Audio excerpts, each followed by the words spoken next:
Hi everybody, it's John Kadlic, the CEO at Parallel Path at Lozelle Woods Park in Westerville. I'm with my friend Charlotte Wilson from Geisinger today, and we're going to have a little walk and talk ourselves. And so maybe Charlotte, to get us going, you could tell us a little bit about your role at Geisinger and what you're up to. Yeah, so I work as the Senior Director of Digital Engagement at Geisinger.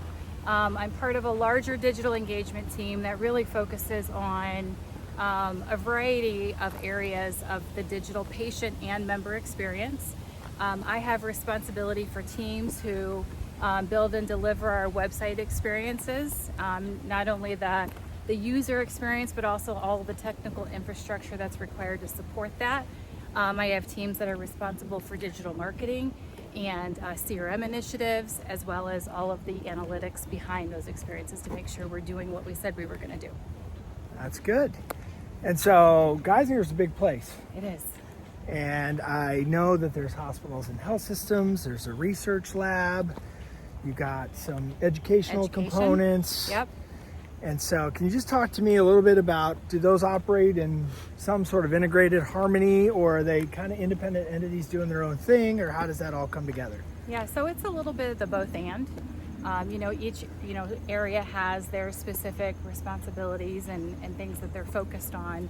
But one of the really cool things that I love about Geisinger is because we all are part of the Geisinger organization, we have those opportunities to collaborate when and where it makes sense, right? So, as a pay-vider organization, we have a chance to say, okay, this is the experience that we see from the patient's perspective, but that patient may also be a member of the Geisinger Health Plan. How can we take those two experiences and make them better?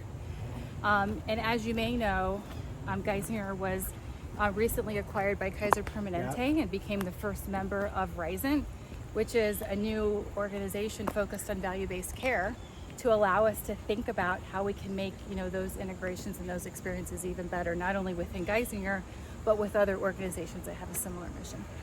Okay, so that's a big change. It's a big change. We're leaning into it and really starting to uncover and talk about where are the areas of opportunity for us to collaborate and really deliver, I think, a better experience for patients and members, but also find more efficiencies for organizations too. Yeah. Well, speaking of patients and members, maybe you could sort of give me your 2 cents on, what is he or she looking for from organizations like yours right now, and how are you sort of fulfilling those needs of the customers that you serve? Sure. Well, I think it depends because those patients and members are very unique, right? We have folks in a variety of different age groups, different stages of life, different economic needs. And even within, I think, the state of Pennsylvania, we serve folks, a lot of folks that are in very rural areas. And so that may not have access to large metropolitan cities.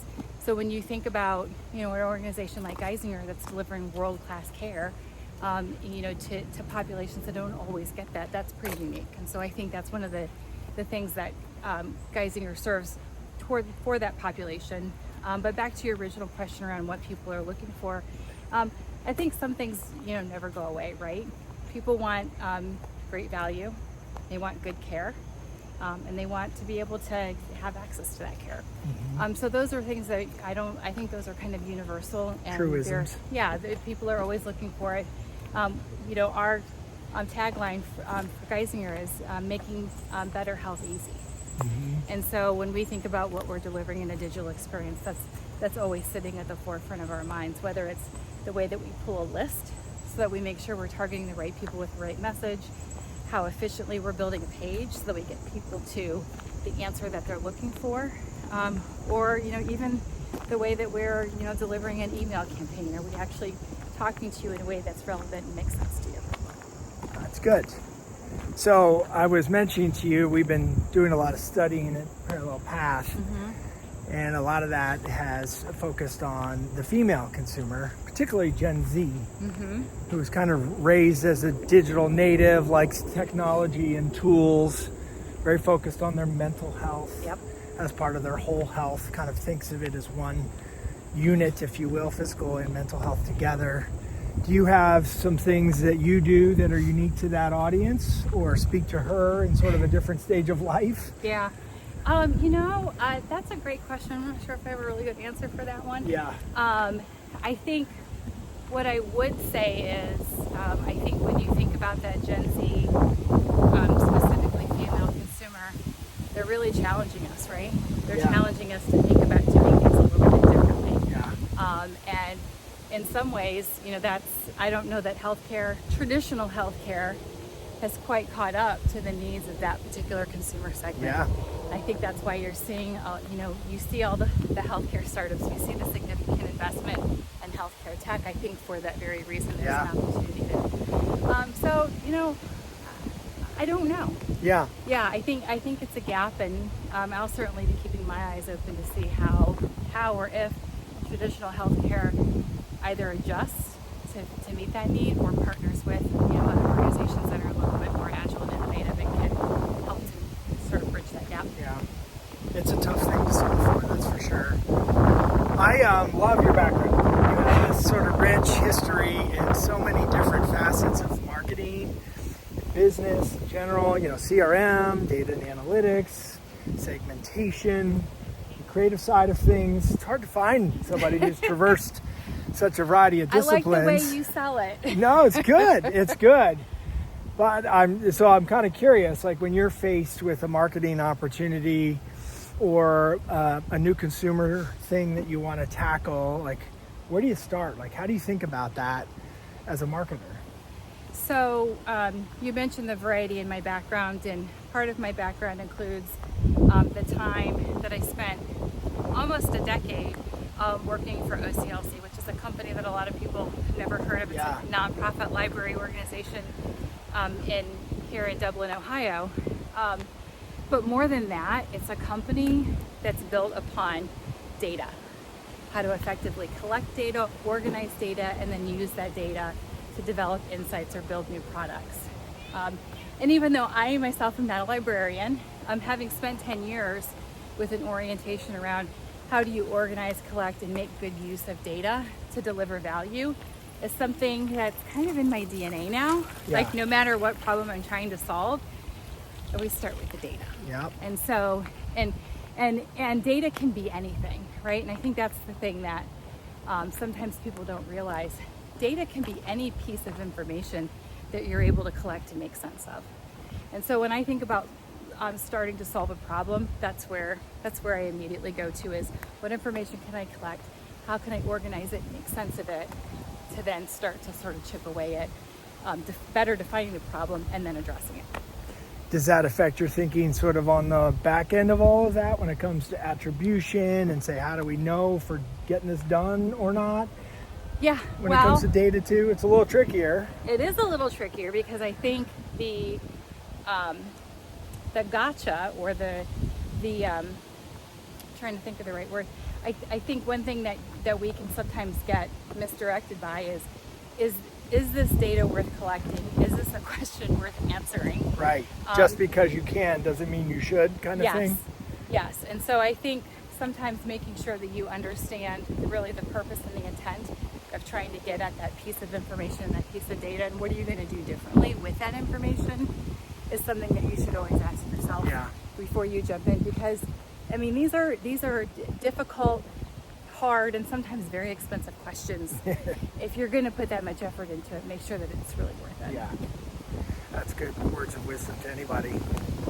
I'm curious, as you look on the horizon, either your own personal thoughts or what you're seeing in your organization about upcoming sort of consumer trends or health and wellness trends that you might be able to share your thoughts on, like, hey, pay attention to this the next handful of years because it's going to be very real. Yeah.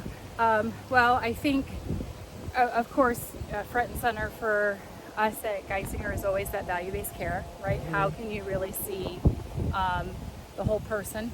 How can you understand how things that traditionally we might not have considered as part of delivering on healthcare really does have a huge impact, and we really need to be paying more attention to it because it has a downstream effect. That's not going to go away. I think if anything else, we're going to start to see places where we've talked about it theoretically, or we've been trying to make steps towards it, we'll start to see some real outcomes and some true impact behind versus it just being something that we're talking about. The other thing that I think is really interesting on the health plan side of things, so Geisinger Health Plan offers Geisinger Gold, which is a Medicare Advantage plan. So we're always thinking about, how do we talk to those consumers who are aging in to become eligible for Medicare Advantage. We've got some special programs that we've set up on both the health plan as well as the healthcare side to encourage and support the entire experience of those folks. But those people are changing, right? Yeah. Things that we didn't previously consider to be important digital components for helping serve them. Well, 65 doesn't seem so far away from some of us as it used to, right? And that audience will soon be a lot more technically savvy. They already are. So I think we as an organization really need to be thinking about, are we ready to support that audience with excellent digital experiences? Yeah. Maybe one last thing or two last things. You've worked a lot in academic medical environments, which are unique in their own right. So I'm just curious on your thoughts on how they uniquely support the communities in which they operate versus maybe traditional hospitals and health systems or specialty hospitals and health systems. Yeah.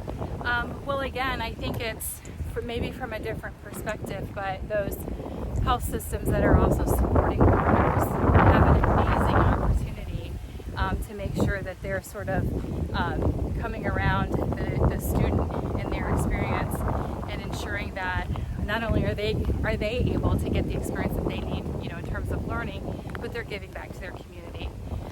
So at Geisinger specifically, and again, we talked about that rural location. Yeah.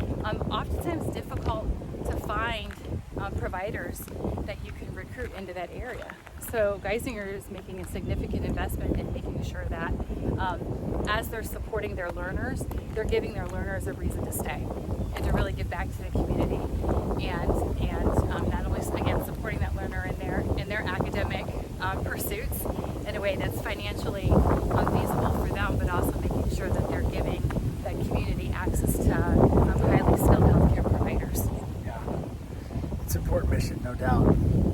So maybe like a closing thought, since we are out in nature and we're talking about health and wellness, like what's one thing you do for your own personal health? Well, this is a lot of it, and especially during these months of the year, gardening has become a really important part of me maintaining my mental health. You're having a rough day, you head out to the garden, right? And there's so much that you can learn there, and it just kind of brings you peace. So that's one thing that I do personally from a hobby perspective.